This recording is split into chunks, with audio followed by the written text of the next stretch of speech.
హల్లెలూయా, హల్లెలూయా. ఈరోజు దేవుని బిడ్డలారా, ప్రభు యొక్క వాక్యంలోనికి మనం వెళ్దాం. 103వ కీర్తన మొదటి 2 వచనాలు మనం చదవగలిగితే అక్కడ రాయబడి ఉంది, నా ప్రాణమా యెహోవాను సన్నుతించుము, నా అంతరంగమునున్న సమస్తమా ఆయన పరిశుద్ధ నామమును సన్నుతించుము. నా ప్రాణమా యెహోవాను సన్నుతించుము, ఆయన చేసిన ఉపకారములలో దేనిని మరువకము. ప్రభుకు స్తోత్రం చెప్పండి. హల్లెలూయా. ఈరోజు నేను ప్రార్థిస్తున్నప్పుడు ప్రభువు నాకు ఇచ్చినటువంటి ప్రేరేపణను బట్టి, నా హృదయంలో దేవుడిచ్చిన ప్రేరణను బట్టి ఈరోజు చెప్పాలనుకున్నటువంటి వర్తమానం మనం నిత్యము జ్ఞాపకం ఉంచుకోవలసినవి ఏంటి? స్తోత్రం చెప్పండి. అమ్మ వింటున్నారా? దేవుని సంఘంగా, దేవుని బిడ్డలంగా మనము నిత్యము జ్ఞాపకం ఉంచుకోవలసిన కొన్ని విషయాలు బైబిల్ గ్రంథంలో రాయబడ్డాయి. వాటిని మనం ఎప్పుడు మర్చిపోకూడదు, వాటిని మనం ఎప్పుడు కూడా విడిచిపెట్టకూడదు. అది ఏ సమయమైనా, నువ్వు ఎక్కడున్నా, ఏ టైం అయినా, ఎలాంటి పరిస్థితి అయినా వీటిని నువ్వు మర్చిపోకూడదు. ఎందుకు దేవుడు మర్చిపోకూడదు అంటున్నాడంటే, మానవుడికి మతిమరుపు ఎక్కువ. ఏమెక్కువ చెప్పండి? మనకి మతిమరుపు ఎక్కువ. హల్లెలూయా. వెంటనే ఇంపార్టెంట్ పని చెప్తారు, చేసేస్తా అంటాం, నీకెందుకు నేను ఉన్నాను కదా అంటాం. కాసేపు అయినాక చేసావా అంటే అయ్యో మర్చిపోయాను. ఏమంటావు? వెంటనే అయ్యో మర్చిపోయాను. అందుకే దేవుడు మర్చిపోవద్దు అంటున్నాడు, జ్ఞాపకం ఉంచుకోండి అంటున్నాడు. ప్రభు స్తోత్రం చెప్పండి. దేవుని బిడ్డలారా, మనం జ్ఞాపకం ఉంచుకోవాలి, మనం మర్చిపోకూడదు. ఏం మర్చిపోకూడదు? కొన్ని విషయాలను ఇక్కడ అన్నాడు దావీదు గారు, తనలో తాను మాట్లాడుకుంటూ దావీదు గారి కీర్తన రాస్తూ చెప్పుకున్నాడు, నా ప్రాణమా మరవద్దు, మర్చిపోవద్దని. ఈరోజు నీవు నేను కూడా ఈ మాట చెప్పుకోవాలి, నా ప్రాణమా మర్చిపోవద్దు. ఏం మర్చిపోవద్దు? కొన్ని విషయాలు మనం నేర్చుకుందాం, కొన్ని విషయాలను మనం నేర్చుకుందాం. హల్లెలూయా. చూడండి దేవుని బిడ్డలారా, మొట్టమొదటి విషయం ప్రకటన గ్రంథం 2వ అధ్యాయము 5వ వచనాన్ని మనం చదువుదాం. ప్రకటన గ్రంథము 2వ అధ్యాయము 5వ వచనం, నీవు ఏ స్థితిలో నుండి పడితివో అది జ్ఞాపకము చేసుకొని మారు మనసు పొంది ఆ మొదటి క్రియలను చేయుము. అట్లు చేసి మారు మనసు పొందితేనే సరి, లేని ఎడల నేను నీ యొద్దకు వచ్చి నీ దీపస్తంభమును దాని చోట నుండి తీసివేస్తాను. హల్లెలూయా. దేవుని బిడ్డలారా, ఈ మాట దేవుడు ఎఫెసీ సంఘంతో రాశాడు, ఎఫెసీ సంఘంతో చెప్పాడు. ఏ సంఘం? మనది ఏ సంఘం? మనది ఏం సంఘం? బయ్యారం సంఘం.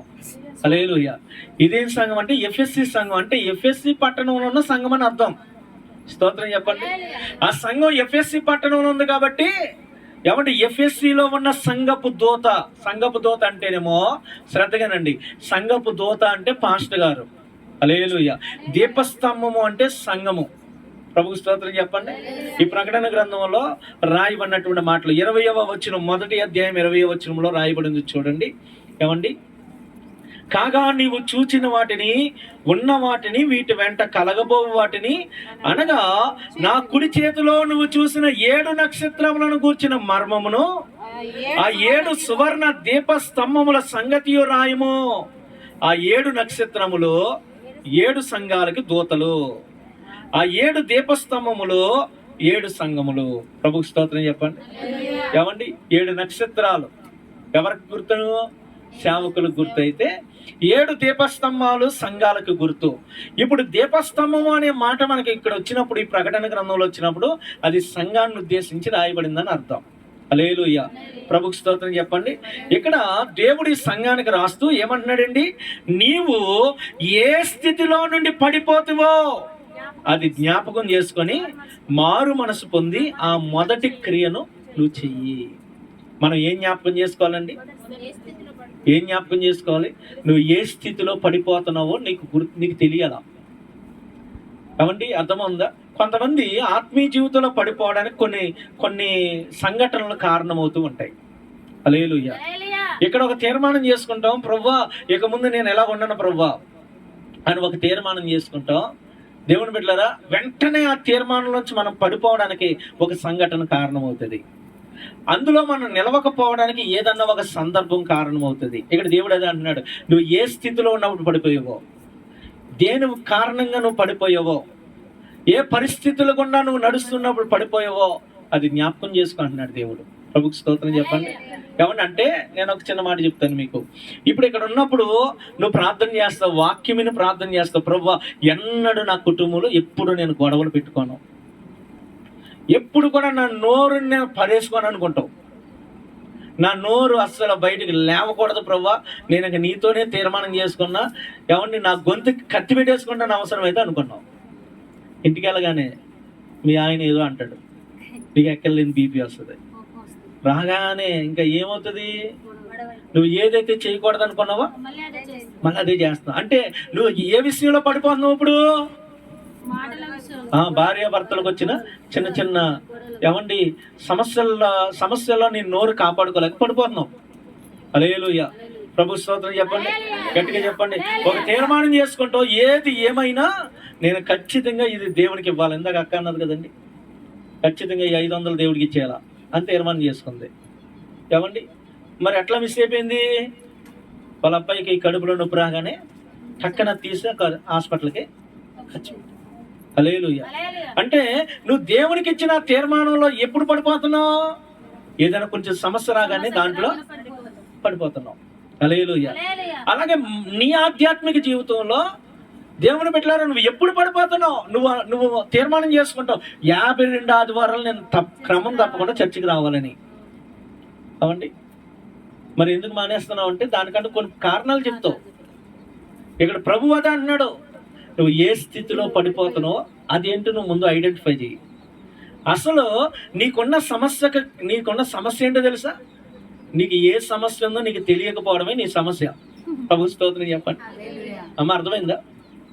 నీకున్న సమస్య ఏంటో తెలియకపోవడం కూడా అదొక సమస్య. ఏమన్నా అర్థమవుతుందా? ఈరోజు దేవుని బిడ్డలారా మనకు అసలు ఎలాంటి సమస్య ఉందిరా, మనం ఎందుకు పడిపోతున్నాం, ఎందుకు నిలబడలేకపోతున్నాం, నేను ఈ విషయంలో ఎందుకు రాణించలేకపోతున్నాను, ఈ విషయంలో ఎందుకు నేను ఏమండి ఇట్లా రోజుకి కృంగిపోతున్నాను అనేది నీకు అర్థం కావాలా? ఇక్కడ దేవుడు అదే మాట్లాడుతున్నాడు. మొట్టమొదటిగా మన జ్ఞాపకం పెట్టుకోవాల్సింది ఏంటో తెలుసండి, నువ్వు ఏ స్థితిలో పడిపోయావో ఆ స్థితి ఏంటో నీకు తెలియాలి ఫస్ట్. ప్రభుకి స్తోత్రం. హల్లెలూయా. ఏమండి ఆ స్థితి నువ్వు తెలుసుకొని మారు మనసు పొందాలా అంటే, ఇప్పుడు నీకు అర్థమైంది, అయ్యో నేను దేవునితో ఒక సమర్పణ చేసుకున్నాను, అయ్యో దేవునితో ఒక తీర్మానం చేసుకున్నాను, దీనివల్ల నా సమర్పణలో నేను నిలబడలేకపోయానని నీకు అర్థమైపోయింది. అర్థమైనప్పుడు ఏం చేయాలి? మారు మనసు పొంది అలాంటి సమస్య వచ్చినప్పుడు ఇక మరలా నువ్వు దాంట్లో చిక్కుకుపోకుండా జాగ్రత్త పడాలా. ప్రభుకి స్తోత్రం చెప్తామండి, గట్టిగా చెప్పండి. హల్లెలూయా.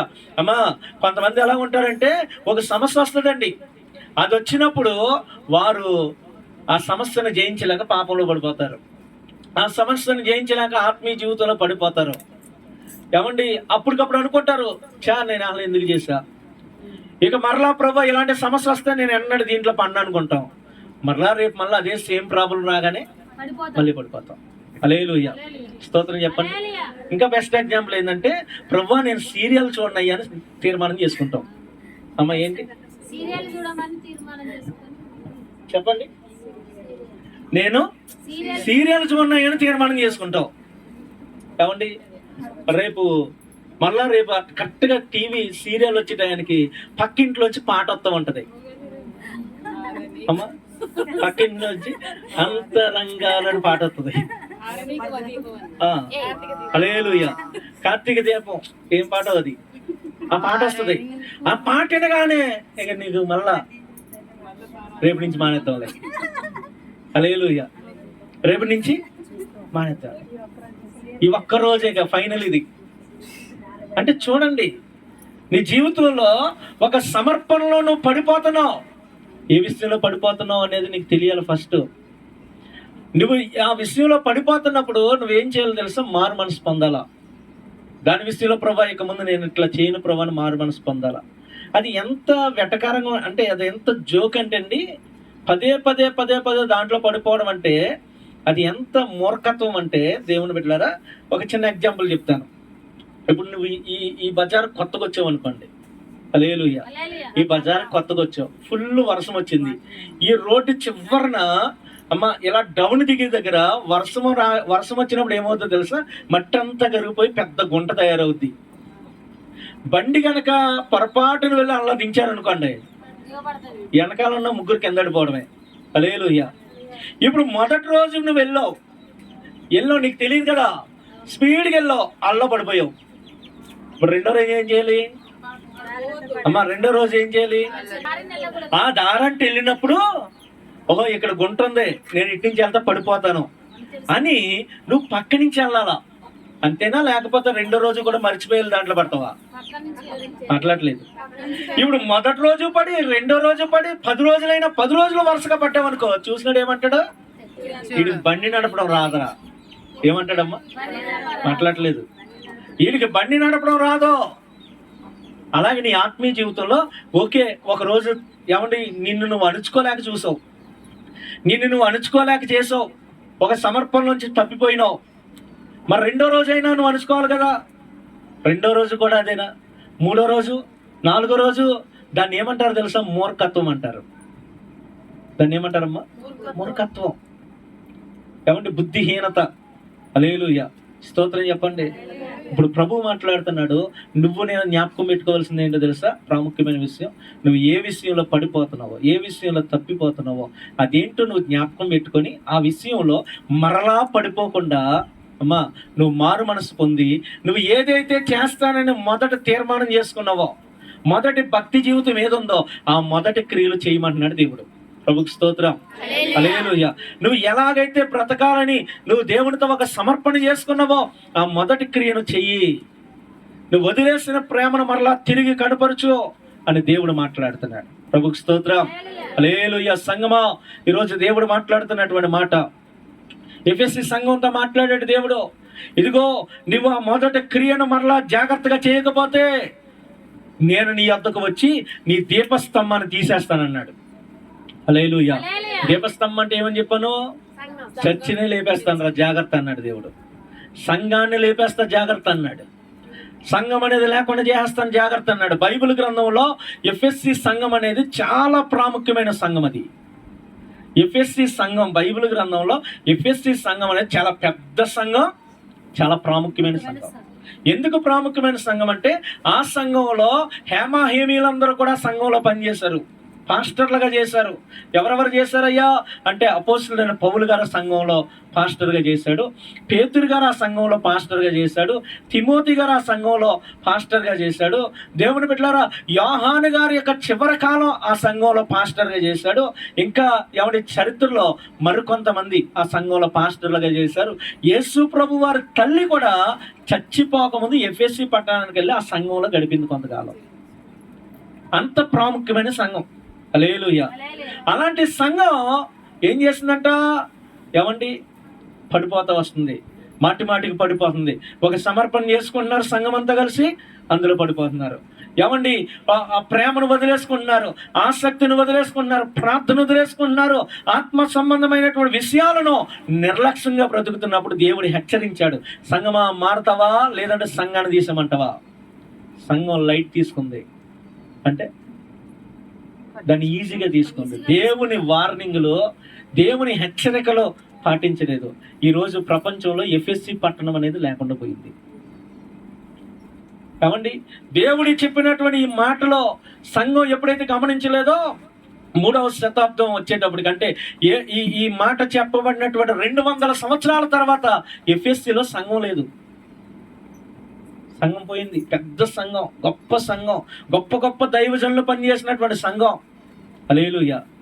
ఇక్కడ ఒకప్పుడు సంఘం ఉండేదని చెప్పుకోవడానికి పేరు మిగిలింది కానీ సంఘం లేదు. ఈరోజు దేవుడు అదే మాట్లాడుతున్నాడు. నువ్వు జాగ్రత్త పడి, నువ్వు ఆలోచన చేసుకొని, జ్ఞాపకం పెట్టుకొని, ఇదిగో ఎక్కడైతే పడిపోతున్నావో, ఏ విషయంలో అయితే పడిపోతున్నావో ఆ విషయంలో నువ్వు జాగ్రత్త పడకపోతే, ఆ విషయంలో నువ్వు సరి చేయబడకపోతే ఇక్కడ దీపస్తంభం తీసేస్తానన్నాడు. హల్లెలూయా. స్తోత్రం చెప్పండి. ఉంచాడా తీసేసాడా? తీసేసాడు. లేదు. ఈరోజు ఎఫ్ఎస్సి పట్టణం అర్తిమీదేవి గుడి అని మీరు కొడితే కనుక అక్కడ ఏవో ఒక 2-3 శిలలు కనబడతాయి అంతే మ్యాప్లో. ఆ 2-3 శిలలు చూపించి ఇదే ఎఫ్ఎస్సి పట్టణం అని చూపిస్తారు. అక్కడ ఒకప్పుడు ఎప్పుడో పెద్ద సంఘం ఉండేది. అక్కడ ప్రఖ్యాతి చెందినటువంటి ఒక పెద్ద పుణ్యక్షేత్రమైన దేవాలయం ఉండేది. అది కూడా పోయింది. మొత్తం ఎఫ్ఎస్సి పట్టణమే లేకుండా పోయింది. హల్లెలూయా. ఈరోజు ప్రియ దేవుని బిడ్డలారా, ప్రభు మనతో మాట్లాడుతున్నటువంటి అద్భుతమైనటువంటి మాట. మొట్టమొదటిది మనం జ్ఞాపకం పెట్టుకోవాల్సింది, మొట్టమొదటిది మనం మర్చిపోకుండా ఉండాల్సింది ఏంటో తెలుసా దేవుని బిడ్డలారా? మొదటి క్రియ, మొదటి ప్రేమను మర్చిపోకూడదు. నువ్వు ఎక్కడ పడిపోయావో ఆ స్థితిని నువ్వు జ్ఞాపకం పెట్టుకోవాలా. ఏ విషయంలో పడిపోతున్నావో ఆ విషయాన్ని నువ్వు గుర్తుపెట్టేసుకోవాలా, గుర్తుపెట్టేసుకోవాలా. గుర్తుపెట్టేసుకొని జాగ్రత్తగా నడవాలా. మొన్న మేము సౌండ్ బాక్స్ తేవడానికి, పెద్దది ఇంకోటి ఉంది కదండి, అది తేవడానికి రవాణా నేను వెళ్ళాం. వచ్చేటప్పటికి చీకటి పడిపోయింది. ఏమండి, మేము అటు నుంచి వచ్చేటప్పుడు చీకటి పడింది. ఏమండి, చీకటి పడినా సరే మేము చాలా జాగ్రత్తగా వచ్చాం. ఎందుకు జాగ్రత్తగా వచ్చాం? రవాణా ఆటోకు లైట్ లేదు. హల్లెలూయా. ఏం లేదమ్మా? ఏమంటే రవాణా ఆటోకు లైట్ లేదు, చీకటి పడింది. అది కళ్ళ ముందు ఏముందో కూడా కనిపించట్లా. కానీ రవాణా ఎలా తీసుకొచ్చాడంటే ఎక్కడ స్పీడ్ తగ్గల, ఎక్కడ ఒక గొయ్యిలో కూడా పెట్టలా, ఒక్క గుంటలో కూడా పెట్టలా. మరి నేను మామూలుగా బండి మీద వెళ్తానే 4-5 సార్లు పాశ్రమ గారిని దాటిలు ఎత్తేస్తూ ఉంటా. ఎందుకు? నేను ఎప్పుడో ఒకసారి వెళ్తా మోబాద్, అంతే. రోజు వెళ్ళను కదా. ఈయన రోజు వెళ్తాడు కాబట్టి ఏ ప్లేస్లో గుంట ఉంటుందో, ఏ ప్లేస్లో పక్కకి వెళ్ళాలో, ఏ ప్లేస్లో ఏముంటుందో ఈయన గుర్తుపెట్టేసుకున్నాడు. స్తోత్రం చెప్పండి. కాబట్టి చీకటికున్నా, లైట్ లేకపోయినా, ఏమీ లేకపోయినా అక్కడికి వెళ్ళేటోడు పక్కకు తిప్పుతున్నాడు. ఆడికి వెళ్ళేటోడికి ఆటోమేటిక్గా పక్కకి వెళ్తున్నాడు. ఎందుకన్నా అడిపోతుంది అన్నంటే ఇక్కడ గొయ్యి ఉంటుంది అన్న అంటున్నాడు. హల్లెలూయా. స్తోత్రం చెప్పండి. నీ ఆత్మీయ జీవితంలో ఇలాంటి మెలకువ నీకు ఉండాలా. నీ ఆత్మీయ జీవితంలో ఇలాంటి సిద్ధపాటు నీకు ఉండాలా. ఇదిగో నేను ఈ స్థలానికి వెళ్తే ఇక్కడ నా భక్తి జీవితాన్ని నేను పాడు చేసుకుంటానేమో, ఈ వ్యక్తి దగ్గర కూర్చుంటే నా నోరు పాడైపోద్దేమో, నా ఆత్మీయత చెడిపోద్దేమో. ఇప్పుడు ఈ పరిస్థితి కలుగుతుంది. ఇక్కడ నేను ఇంకొక మాట మాట్లాడితే ఇక్కడ గొడవ జరిగి నేను తీసుకున్న సమర్పణలో కింద పడిపోతానేమో. హల్లెలూయా.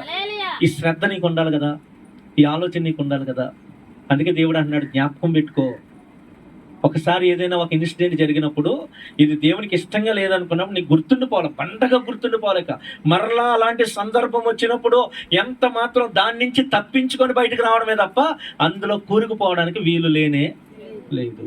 ప్రభు స్తోత్రం చెప్పండి. మొట్టమొదటిది మనం జ్ఞాపకం చేసుకోవాల్సింది, ఏ స్థితిలో పడిపోతున్నావో ఆ స్థితి ఏంటో నీకు జ్ఞాపకం ఉండాలి. ప్రభు స్తోత్రం చెప్పండి. రెండవ మాటని జ్ఞాపకం చేసుకుందాం. ప్రసంగి గ్రంథం 11వ అధ్యాయము 10వ వచనం. ప్రసంగి గ్రంథము 11వ అధ్యాయము 10వ వచనాన్ని మనం చదువుతాం.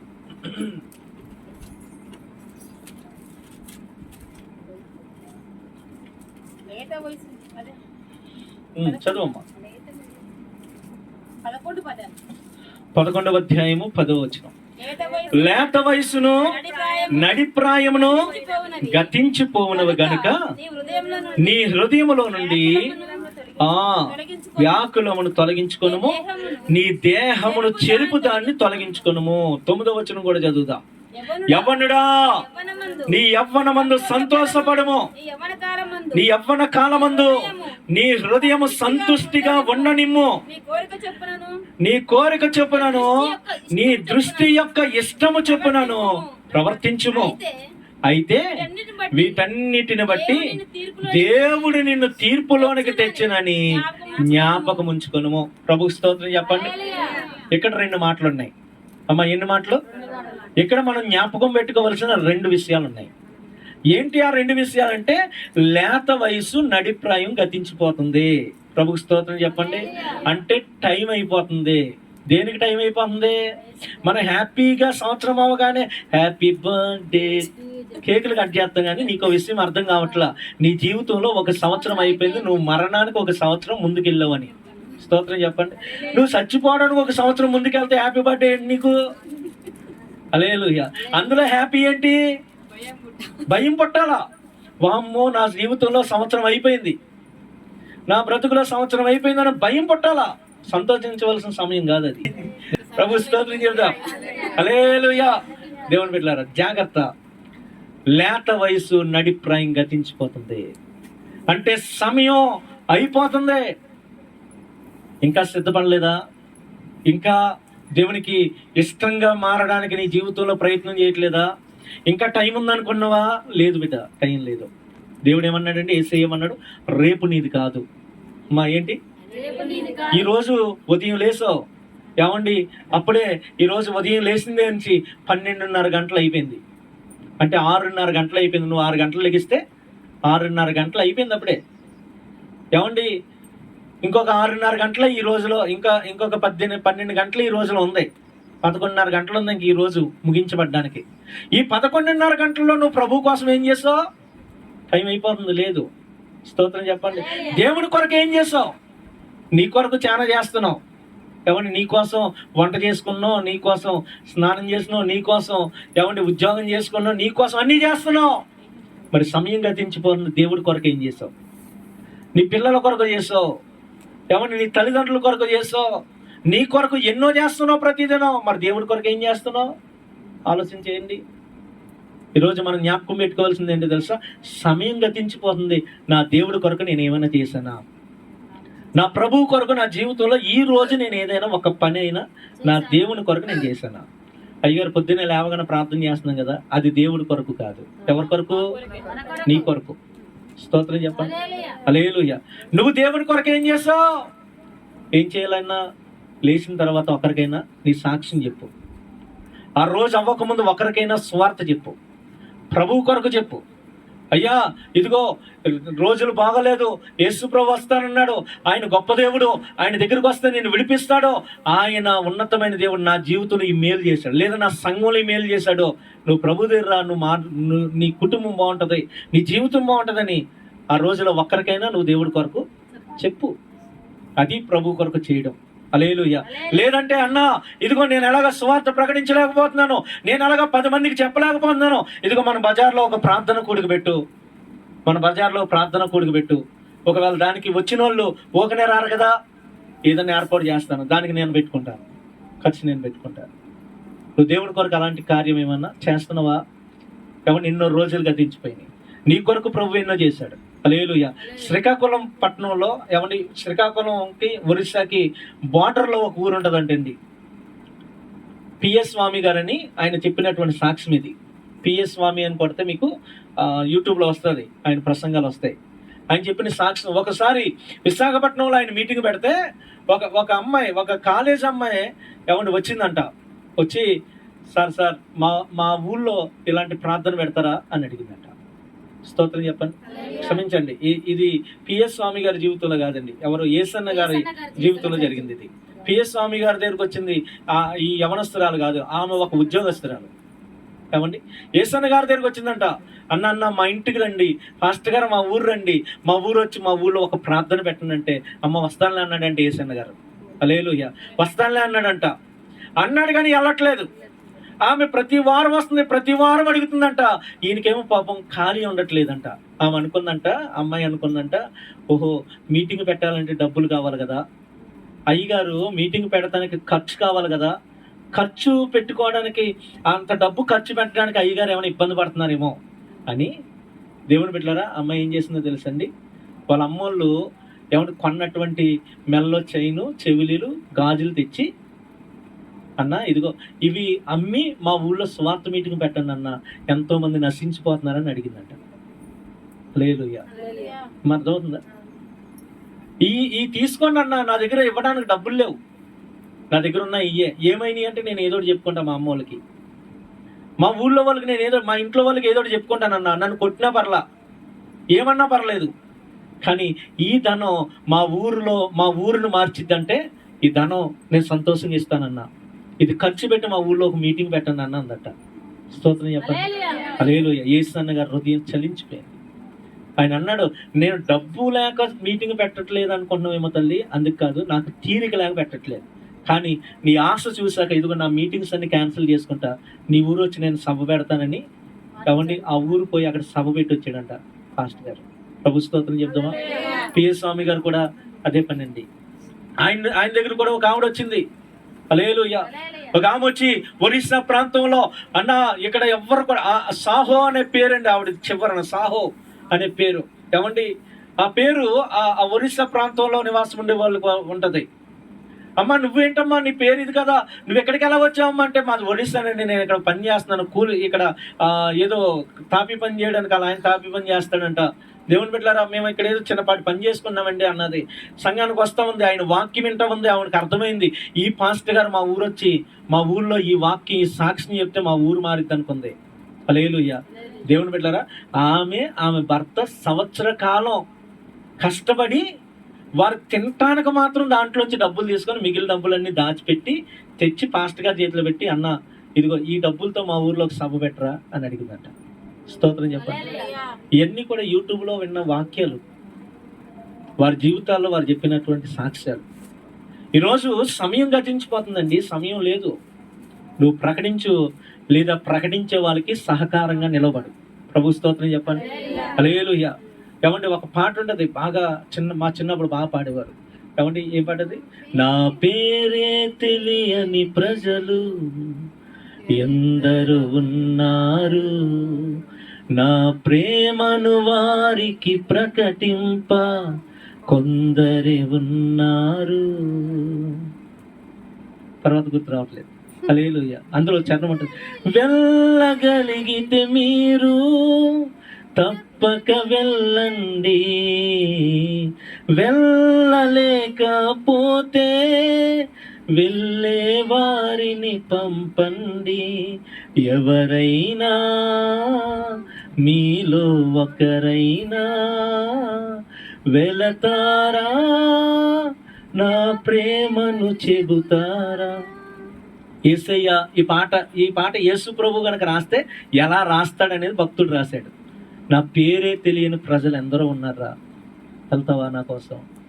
నువ్వు వెళ్తావా? ఒకవేళ నువ్వు వెళ్ళలేకపోతే వెళ్ళేవాడికైనా నువ్వు సహకారంగా నిలబడతావా? నశించిపోతున్నారు ప్రజలు అని ప్రభువు వేదన ఆ పాటలో కనబడుతుంది. హల్లెలూయా. ఈరోజు మనం జ్ఞాపకం పెట్టుకోవాల్సింది ఏంటో తెలుసా దేవుని బిడ్డలారా? ఇదిగో కాలం గతించిపోతుంది, సమయం గతించిపోతుంది. నువ్వు దేవుడి కొరకు ఏదైనా చేసావా? ప్రతిరోజు దేవుడు నిన్ను ఎందుకు బ్రతికించుకున్నాడు తెలుసా? నా కుమార్తె ఈ రోజైనా నా కోసం ఏమైనా చేస్తుందేమో అని. హల్లెలూయా.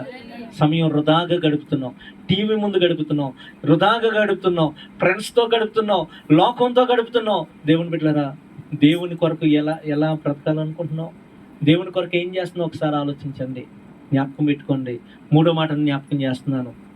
హల్లెలూయా. ఇక్కడే మనం రాయబడిన దాంట్లో ఏమండి చూడండి, అయితే వీటన్నిటిని బట్టి 9వ వచనంలో దేవుడు నిన్ను తీర్పులోనికి తెచ్చినని జ్ఞాపకం ఉంచుకో. ఏటన్నిటిని బట్టి? యవ్వనుడా, నీ యవ్వన కాలమందు సంతోషపడము, నీ యవ్వన కాలమందు నీ హృదయం సంతుష్టిగా ఉండనిమ్ము, నీ కోరిక అంతటి చొప్పున నీ దృష్టి యొక్క ఇష్టం చొప్పున ప్రవర్తించు. అయితే వీటన్నిటికీ ఒకరోజు తీర్పు ఉందని మాత్రం మర్చిపోతూ. స్తోత్రం చెప్పండి. హల్లెలూయా. ఈరోజు నీ ఇష్టాన్ని దేవుడు కాదండ, కానీ నీ ఇష్టం తీర్పులో నేను శిక్షగా నడిపిస్తుందా దీవెనగా నడిపిస్తుందా అనేది గుర్తుపెట్టుకోవాలా. స్తోత్రం చెప్పండి, గట్టిగా చెప్పండి. నువ్వు ఈ లోకంలో ఇష్టానుసారంగా నీకు నచ్చినట్లుగా నువ్వు ప్రవర్తిస్తున్నావు, ఆ ఇష్టం దేవుని హృదయాన్ని గాయపరిచేదా? దేవుని యొక్క హృదయాన్ని నొప్పించేదా? నీ దేహానికి శిక్షను తీసుకొచ్చేదా? తీర్పులో నిన్ను దేవుని బిడ్డలారా ఆ శిక్షకు గురి చేసేదా? మనం జ్ఞాపకం పెట్టుకోవాలా, ఒకసారి మనం ఆలోచన చేసుకోవాలా. ప్రభుకు స్తోత్రం చెప్పండి. దేవుని ఎరిగినటువంటి మనము, దేవుడు మనకిచ్చినటువంటి యవ్వన కాలం సంతోషపడాలా, మనకిచ్చినటువంటి బలాన్ని బట్టి సంతోషపడాలా. అయితే ఆ బలముతో ప్రభువుకి ఇష్టమైనటువంటి కార్యాలు చేసినప్పుడు అది ఎంతో ఆశీర్వాదం. అమ్మా, ఈరోజు దేవునికి బలం ఇచ్చాడు కదా, ఈరోజు దేవునికి శక్తి ఇచ్చాడు కదా, నీ శక్తిని బట్టి నీ బలాన్ని బట్టి దేవుని పరిచయం చేయి, దేవుని పని చేయి, సంఘంలో దేవుని యొక్క పనిలో ఉండు. ఏమండి, నేను మన సంఘంలో మార్చుకోవలసిన పనులు ఏంటన్నా అనేసి నన్ను అడిగితే కనుక నేను నిర్భయంతరంగా నిర్మోహమాటంగా దేవుని బిడ్డలారా చెంప చెల్లుమనిపించిన నేను చెప్పాలనుకున్న మాట ఏంటో చెప్పనా? ఏమండి, ఒక మాట చెప్పనా? పరిచర్య చేసేటటువంటి వారు మన సంఘంలో లేరు, పరిచారకులు లేరు. ఏం పరిచర్య చేయాలన్నా? ఏం పరిచర్య చేయాలి? ఈ పనులన్నీ మీరే చేయాలా? ఏమండి, ఈ పనులన్నీ మీరే చేయాలా? ఎప్పుడు చేయాలన్నా? ఒకరోజు చేసి చేతులు దులుపుకునే పని కాదు ఇది, ప్రతిరోజు చేయాలా. ప్రార్థన, నీకు దేవుడు కాళ్ళు చేతులు మంచిగా ఇచ్చాడా? వెళ్ళు, ఇంటింటికి వెళ్ళి ఈరోజు ప్రార్థన ఉంది అక్కడ రండి. హల్లెలూయా. నీకు విషయం చెప్పిన తల్లి, నేను నేను ఇంటర్మీడియట్ వయసు వచ్చేంత వరకు మా ఊళ్ళో ఏ ప్రార్థన అయినా నేను ఇంటింటికి తిరిగి చెప్పేవాడిని. ఇంటింటికి, ప్రతి ఇంటికి తిరిగేవాడిని. ఒకసారి కాదు, సాయంకాలం 6 గంటలకు ఒకసారి, 6:30కు ఒకసారి, 7 గంటలకు ఒకసారి. ఏమండి ప్రార్థన స్టార్ట్ అయినాక మళ్ళీ చూసేవాడిని. ఎవరైనా రాకపోతే మళ్ళీ ఇంటికి వెళ్ళి, ఏమండి వేసుకో బట్టలు వేసుకో అని చెప్పి, బైబిల్ పట్టుకో అని చెప్పి మళ్ళీ వాడిని పట్టుకొచ్చేవాడిని. హల్లెలూయా. మా ఊర్లో నా ద్వారా సుమారుగా 30 మంది దాకా మారుంటారు. మా ఊర్లో నా ద్వారా ఒక 30 మంది దాకా దేవుని సన్నిధిలోకి నడిపించబడి ఉంటారు. అప్పుడు నేను పాస్టర్ని కాదు, ఒక స్టూడెంట్ని, ఒక విశ్వాసిని. హల్లెలూయా. ఇంటింటికి తిరిగేవాడిని. కాబట్టి నేను వెళ్ళేటప్పటికి వాడికి అర్థమైపోయేది, ఓ అమ్మ నేను ప్రార్థన మానేసి నీడు వచ్చాడు. హల్లెలూయా. ఏమండి వాళ్ళు ఎన్ని సాకులు చెప్పేవాళ్ళో అయినా వదిలేవాడిని కాదు. ఏం పర్లేదు మళ్ళీ చేయి చేసుకుంది కానీ రానివ్వండి. హల్లెలూయా. దేవునికి స్తోత్రం చెప్పండి. హల్లెలూయా. దేవుని బిడ్డలారా వింటున్నారా? ఈరోజు నువ్వు చేయగలిగిన పని నువ్వు చేయాలంతే. నాకు వాక్యం చెప్పడం రాదు, నాకేమొచ్చు, ఇంటింటికి తిరిగి పిలవడం నాకు వచ్చు. పిలిచా. దేవుని బిడ్డలారా ఏమంటే అర్థమవుతుందా? హల్లెలూయా. నాకు స్టేజ్ ఎక్కి నిలబడి మాట్లాడడం రాదు, కానీ స్టేజ్ కింద పని చేయడం నాకు వచ్చు. చేసా సంఘంలో. హల్లెలూయా. వంట చేయడం నాకు రాదు, తిన్న తర్వాత ఎంగిలి మీదకి లేకడం వచ్చు. చేసాం సంఘంలో. కాబట్టి అందరు తిని ఆ విస్తరాకులు పక్కన పడేస్తే అవన్నీ ఏరి ఎత్తేవాళ్ళం మేము. మా సంఘంలో పరిచయం చేసామండి, దేవుని పని చేసాం. అందుకే దేవుడు మమ్మల్ని దీవించాడు. ప్రభు స్తోత్రం చెప్పండి. ఈరోజు నేను చేయకుండా నీకు చెప్పట్లా. దేవుని బిడ్డలారా నువ్వు దేవుని పని చేయాలా. దేవుడు నీకు బలం ఇచ్చాడు కదా, దేవుని పరిచర్య నువ్వు చెయ్యాలా. దేవుని పనిలో అన్ని విషయాలు ముందుండాలా. హల్లెలూయా. ఎక్కడైనా ప్రార్థన ఉందన్నప్పుడు దేవుని బిడ్డలారా యవనస్తులారా మీరు దైవజనుడికి ఫోన్ చేయాలా. అన్న అక్కడ ప్రార్థన ఉంది కదా, మరి నన్ను ఏమైనా చేయమంటారా? ఏదైనా పని ఉందా? మరి నేను అక్కడ ఏదన్నా చేయడానికి నాకు ఏమైనా అప్పగిస్తారా? అడగాల, కనుక్కోవాలా. అయ్యగారు చెప్తే చేద్దాంలే. ఇది ఏమన్నా అయ్యగారి ఇంట్లో పెళ్ళ చెప్పడానికి? అమ్మ ఎవరింట్లో పెళ్ళి? నా ఇంట్లో పెళ్ళ కాదు కదా. దేవుని పని ఇది. దేవుని పని అంటే అందరికి సంబంధించింది. ప్రభు స్తోత్రం చెప్పండి. హల్లెలూయా. నువ్వే అడిగి కనుక్కొని చెయ్యాల్సిందే పరిచర్య అనేది. ప్రభు స్తోత్రం. ఇక్కడ ఎందుకంటున్నాడు, నువ్వు చేసిన ప్రతి పని తీర్పులోకి వస్తుంది. మలాకీ గ్రంథం 3:16 అంటాడు కదా, 2 వ్యక్తులు మాట్లాడుకుంటే దేవుడు రాయించాడంట. యెహోవా యందు భయభక్తులు కలిగిన 2 మాట్లాడుకుంటే రాయించాడంట. మత్తయి సువార్త 12వ అధ్యాయం 34, 35 వచనాలు ఉంటది కదా, ఏమండి ప్రతి మాట తీర్పులోకి వస్తుంది అంటున్నాడు. ఏమండి నువ్వు మాట్లాడిన మాట దేవుని బిడ్డలారా ప్రతిదీ కూడా రాస్తున్నప్పుడు నువ్వు దేవుని కొరకు చిన్న పని చేస్తే దేవుడు మర్చిపోతాడంటవా? మా చెప్పండి, మర్చిపోతాడా? హల్లెలూయా. దేవుని బిడ్డలారా హెబ్రీయులకు రాసిన పత్రిక 6వ అధ్యాయం 10వ వచనం ఒకసారి చదువుతారా? హెబ్రీ పత్రిక 6వ అధ్యాయం 10వ వచనం.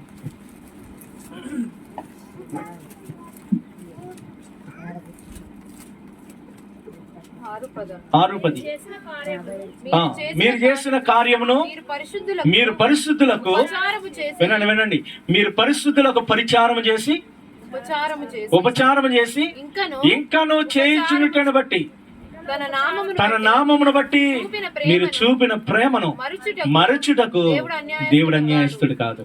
మా వింటున్నారా? మనిషి మర్చిపోతాడేమో, నీ దేవుడు మర్చిపోయే దేవుడు కాదు. ఆయన అన్యాయస్తుడు కాదు. ప్రభువుకి స్తోత్రం చెప్పండి, గట్టిగా చెప్పండి. హల్లెలూయా. సంఘం వింటున్నారండి? సంఘం తప్పకుండా ఇద్దరికి పరిచర్య చేయాల. ఎవరికి పరిచర్య? ఒకటి దేవునికి పరిచర్య, రెండోది దైవజనులకు పరిచర్య చేయాలి. ఇది మనం నేర్చుకోవాలా. హల్లెలూయా. దేవుని బిడ్డలారా నాకు బాగా బాధ కలిగినటువంటి ఒక మాట ఏంటంటే, అప్పుడు అక్కడ ఉండగానే ఆశ్రమ గారు పాపం కళ్ళు తిరిగి ఏలబడిపోయింది. మెన్నరాలని నొప్పి వచ్చి, తలనొప్పి వచ్చి అక్కడ ఉండగానే ఏలబడిపోయిందండి. ఏలబడిపోతే ట్యాబ్లెట్లు తెచ్చి ఈ తెచ్చి మొత్తాన్ని చాలాసేపు కూర్చుని పెట్టాం, అన్నీ చేసాం. అక్కడ సంఘంలోకి వెళ్ళినాక దేవుని బిడ్డలారా తర్వాత రోజు అనుకుంటా ప్రార్థన, వాళ్ళ ఇంట్లో నైట్ ప్రార్థన. ఏమండి అన్న మైక్ పట్టుకొని చెప్పాడు, నిన్న చాలా ఇబ్బంది అయిపోయిందమ్మా, ఆశ్రమ గారు అస్సలు లేవలేదు, చాలా ఇబ్బంది పడిపోయాం. అసలు ఆ రోజు ఉదయం పట్టుకొని వెళ్ళి సిలైన్ బాటిల్ పెట్టించుకొచ్చాడు. సిలైన్స్ పెట్టించి ఇంజక్షన్లు చేయించి హాస్పిటల్ తిప్పి అన్నీ చేసుకుని వచ్చాడు. ఆ రోజు ఈవినింగ్ సంఘంలో చెప్పాడు, ఆశ్రమ గారికి బాగాలేదు, చాలా ఇబ్బంది అయిపోయింది, ఇబ్బంది పడిపోయాం అని చెప్పాడు. తర్వాత రోజు నేను అక్కడ ఉన్నానమ్మా, ఒక్కళ్ళు రాలేదు ఇంటికి, ఒక్కళ్ళు పలకరించడానికి ఒక్కళ్ళు రాలేదు. మన సంఘంలో కూడా జరిగినాయి. మన సంఘంలో కోసం చెప్తూ నువ్వు బాధపడతావని ఆ సంఘం కోసం చెప్తున్నారు. అంటున్నారా? అర్థమైందా? ఒక్కళ్ళు రాలేదండి. నేను మొన్న ప్రసంగంలో నేను అడిగా సంఘాన్ని అంతటిని అడిగా, నీకు ఆరోగ్యం బాగుండకపోతే అయ్యగారు కనీసం పలకరించడానికి ఇంటికి రాలేదని మొహం మార్చి ఇంకో సంఘానికి పోతావు, మరి నీ సేవకురాలు మంచం మీద సిలిండర్స్ పెట్టించుకొని అట్లా ఉంటే కనీసం ఒక్కడొచ్చాడా మీలోని సంఘం నుంచి ఒక్కడొచ్చాడంటే ఒక ఆమె రోడ్డు మీద కనిపించింది అయ్యగారు, పలకరించాను అయ్యగారు. ఎక్కడ నీ పలకరింపు ఎవరికి కావాలమ్మా? ఆరోగ్యం బాగుండక అలాగుంటే ఇంట్లో పనులన్నీ అలాగ ఆగిపోతే అమూల్యం నుంచి వచ్చా ఒక 2 రోజులు. అర్థమైందా? స్తోత్రం చెప్పండి. ఈరోజు దైవజనుడికి పరిచయం చేయడం, సంఘానికి ఏమండి సేవకుల ఇంట్లో పరిచయం చేయడం, అది ఎంత ఆశీర్వాదం. ఎలీసా ఏలియా దగ్గర పరిచారకుడిగా ఉన్నాడు. తర్వాత కాలంలో ఏమండి ఏలియా చేసిన అద్భుతాల కన్నా 2 అంతల అద్భుతాలు చేయడానికి దేవుడు కృప చూపించాడు. స్తోత్రం చెప్పండి. ఈరోజు మనం సంఘంలో సేవ చేయాలా, దేవునికి పరిచయం చేయాలా, దైవజనులకు కూడా మనం పరిచర్య చేయాలండి. అది మనం మర్చిపోకూడదు. పరిచర్య ధరం మనం మర్చిపోకూడదు. ప్రభు స్తోత్రం చెప్తామా? హల్లెలూయా, హల్లెలూయా. చాలా సంతోషం దేవుని బిడ్డలారా. చాలా విషయాలు ఉన్నాయి కానీ టైం లేదు. సుమారుగా మనం 3 మాటలు మనం నేర్చుకుందాం. 3 మాటలు నేర్చుకుందాం. మొదటి మాట ఏంటి? ఏ స్థితిలో నువ్వు పడిపోయావో ఆ స్థితిని నువ్వెన్నడూ మర్చిపోకూడదు, జ్ఞాపకం పెట్టుకోవాలా, బండగా గుర్తుపెట్టేసుకోవాలి. ఇంకొకసారి నువ్వు ఆ స్థితిలో పడిపోకూడదు. ఈ రోడ్లో వెళ్ళి నేను అక్కడ పడిపోయాను అనుకోండి, 2వ సారి నాకు అక్కడికి వెళ్ళేటప్పటికి అది గుర్తు రావాలా. గుర్తు రాకపోతే నాకు లోపల ఏదో తేడా, లోపల ఏదో కొంచెం మానసికంగా ఏమున్నట్టు, మతిమరుపు ఉన్నట్టు. ఏమండి నాకు లోపల స్క్రూ ఏదో లూజ్ అయింది, వెళ్ళి హాస్పిటల్లో చూపించుకోవాలా. హల్లెలూయా. అలాగే ఆత్మీయ జీవితంలో నువ్వు ఒకే విషయంలో పదే పడిపోతున్నావంటే నీకు లోన ఏదో కొంచెం స్క్రూ లూజ్ అయింది. సేవకుడి దగ్గరికి ఇచ్చి ప్రార్థన చేయించుకుంటే బిగించేస్తాడు. స్తోత్రం చెప్తామా? హల్లెలూయా. 2వది ఏమండి సమయం గతించిపోతుంది. ఇది మర్చిపోవద్దు. టైం అయిపోతుంది. మనం ప్రార్థనకు వచ్చినప్పుడల్లా ఏమంటే వాక్యం మొదలెట్టినప్పుడు 5 నిమిషాలకు ఒకసారి చూస్తాం. ఎందుకు? ఇంకా అవ్వట్లేదండి. స్తోత్రం చెప్పండి. దేవుని బిడ్డ, ఇక టైం అవ్వకపోయినా నీ జీవితంలో టైం మాత్రం అయిపోతుంది. హల్లెలూయా. స్తోత్రం చెప్పండి. రేపు ఉంటామో ఉండమో మనకు తెలియదు. ఈ రోజే మనదే. ఈ రోజు నువ్వు దేవుడి కోసం ఏం చేసావు, ఇది మనం జ్ఞాపకం పెట్టుకోవాలా, గుర్తుపెట్టుకోవాలా. హల్లెలూయా, హల్లెలూయా. 3వది దేవుని బిడ్డలారా, 3వది ఏమండి ఇదిగో దేవుడు నీకు ఇచ్చాడు, బలం ఇచ్చాడు, యవ్వన బలం ఇచ్చాడు. ఏమండి నీ ఇష్టం నెరవేర్చుకుంటావా, దేవుని చిత్తానికి లోబడతావా, అది ఇంక నీ చేతిలో దేవుడు పెడుతున్నాడు. కానీ ఒక రోజు తీర్పు ఉంది. ఆ తీర్పులో దేవుడు నిన్ను తప్పకుండా నిలబెడతాడు. స్తోత్రం చెప్పండి. ఏమండి మరి ప్రాముఖ్యంగా మొదట మనం తీసుకున్నటువంటి వాక్యం ఏంటది? 103వ కీర్తన మొదటి 2 వచనాలు. దావీదేమన్నాడు? ఆయన చేసిన ఉపకారాలలో దేన్ని ఏం గుర్తుపెట్టుకోవాలి మనం? దేవుని మేలులు మనం గుర్తుపెట్టుకోవాల్సింది. ఏమండి ఉపకారములు మనం గుర్తుపెట్టుకోవాలా.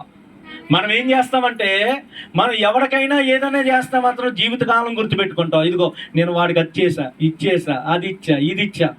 మనకు ఎవరైనా మేలు చేశాడనుకో మనకు గుర్తుండదు. స్తోత్రం చెప్పండి. అసలు మనం గుర్తుపెట్టుకోవాల్సింది ఏంటో తెలుసా? ఎవరైనా మనకు మేలు చేస్తే మనం మర్చిపోకూడదు. మనం ఎవరికైనా మేలు చేస్తాం అనుకోండి, నువ్వు మర్చిపోవాలా, వాడు గుర్తుపెట్టుకొని నీ కోసం చెప్పుకోవాలా. ప్రభు స్తోత్రం చెప్తామా? హల్లెలూయా. గట్టిగా స్తోత్రం చెప్పండి.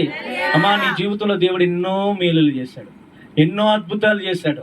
నువ్వు దాంట్లో మర్చిపోతే ఏమండి నువ్వు దేవునికి వ్యతిరేకంగా నువ్వు బ్రతుకుతావు. అదే దేవుని కార్యాలని గుర్తున్నాయి అనుకోండి, వినయంతో ఉంటావు, విధేయతతో ఉంటావు. ఎన్ని శ్రమలు వచ్చినా, ఎన్ని సమస్యలు వచ్చినా మందిరాన్ని విడిచిపెట్టవు, సంఘాన్ని వదలవు. హల్లెలూయా. ప్రభుకి స్తోత్రం చెప్పండి. గట్టిగా చెప్పండి. నేను యాక్సిడెంట్ అయిపోయి చచ్చిపోవాల్సిన నన్ను దేవుడు బతికించుకున్నాడండి. ఏమండి ఈరోజు నేను ఇంట్లో కూర్చోగలనా? నాకు ఆ విషయం గుర్తుంటే ఇంట్లో కూర్చోలేను. ఆ విషయం నాకు గుర్తుంటే కనుక ఎంజాయ్మెంట్గా నేను తిరగలేను. ఎందుకంటే ఇది నా దేవుడిచ్చిన బ్రతుకు, ఇది నా దేవుడి కొరకు నేను బ్రతకాల, నా ప్రభు కొరకు నేను బ్రతకాల అనే ఆలోచన నాలో కలుగుతూ ఉంటుంది. అది గుర్తున్నంత కాలం. మర్చిపోతే ప్రభువుని మర్చిపోతా, లోకంలో పడిపోతా, మళ్ళా తిరుగుతా. ఏమండి మళ్ళీ ఇష్టానుసారంగా బ్రతకడం మొదలు పెడతా. హల్లెలూయా.